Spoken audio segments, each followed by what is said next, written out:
something in here's not right today. Why am I so uptight today?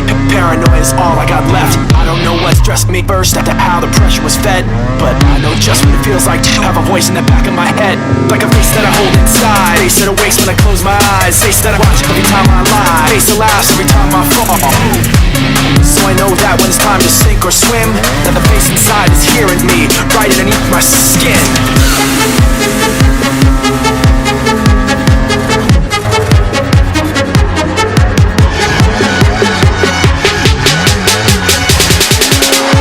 Face inside is right with me.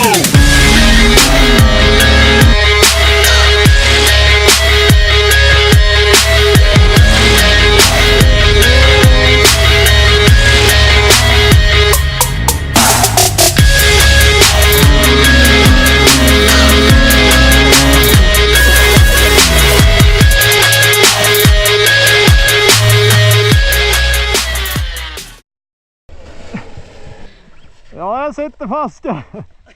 Jäkta inte. Jäkta inte. Oj, oj. Du får hjälp. Nej, det här är lugnt.